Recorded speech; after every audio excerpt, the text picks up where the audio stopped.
Belum genap 2 tahun menjabat dinonaktifkan. Ini dia sosok Kadif Propam Polri, Irjen Pol Verdi Sambo. Belum genap 2 tahun memangku jabatan Kadif Propam Polri. Kapolri akhirnya Senin 18 Juli 2022 malam menonaktifkan Irjen Pol Verdi Sambo. Keputusan ini diambil Kapolri Jenderal Polisi Sigit Prabowo agar penyelidikan dan pengungkapan kasus baku tembak Brigadir J di rumah Kadif Propam Polri, Irjen Pol Verdi Sambo segera terungkap. Sosok Kepala Divisi Profesi dan Pengamanan Polri, Irjen Verdi Sambo tengah disorot.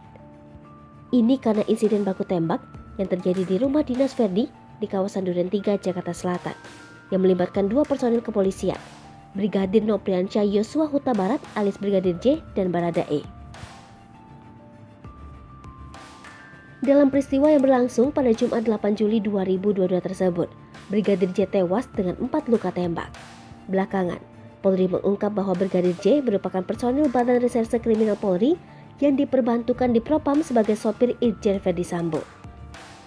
Sementara, Baradae adalah anggota Brimob yang diperbantukan sebagai asisten pengawal pribadi Verdi. Lantas, siapakah sebenarnya Irjen Verdi Sambo? Verdi Sambo menjabat sebagai Kepala Divisi Profesi dan Pengamanan Polri sejak 16 November 2020. Pria kelahiran Baru, Sulawesi Selatan, 19 Februari 1973 itu merupakan lulusan Akademi Kepolisian tahun 1994. Selama berkarir di kepolisian, Verdi berpengalaman di bidang reserse. Tahun 2010, dia menjabat sebagai Kepala Satuan Reserse Kriminal Polres Jakarta Barat. Karirnya terus menanjak hingga tahun 2012 diamanatkan menjadi Kapolres Purbalingga. Setahun setelahnya, dia menjabat sebagai Kapolres Brebes.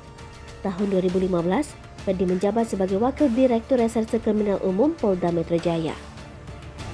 Sebelum ditunjuk sebagai Kepala Divisi Propam, Jenderal Bintang 2 ini dipercaya menjadi Kepala Subdirektorat 4 lalu Kasubdit 3 Direktorat Tindak Pidana Umum Bareskrim Polri pada 2016.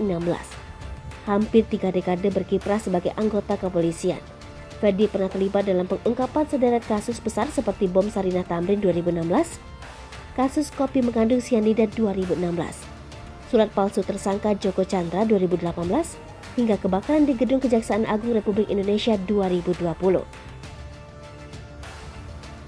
Sejumlah kejanggalan insiden baku tembak di kediaman Verdi Sambo hingga kini masih menjadi teka-teki. Pasalnya, banyak hal janggal dalam peristiwa itu. Misalnya, pengungkapan kasus yang baru disampaikan Polri 3 hari setelah kejadian atau Senin 11 Juli 2022. Polisi juga sempat mengungkapkan kronologi yang berbeda atas insiden tersebut. Menurut polisi, kejadian itu bermula dari tindakan pelecehan oleh Brigadir J terhadap istri Irjen Verdi Sambo yang berada di kediaman. Bermula dari peristiwa itu, Brigadir J dan Baradae terlibat aksi saling tembak hingga akhirnya menewaskan Brigadir J.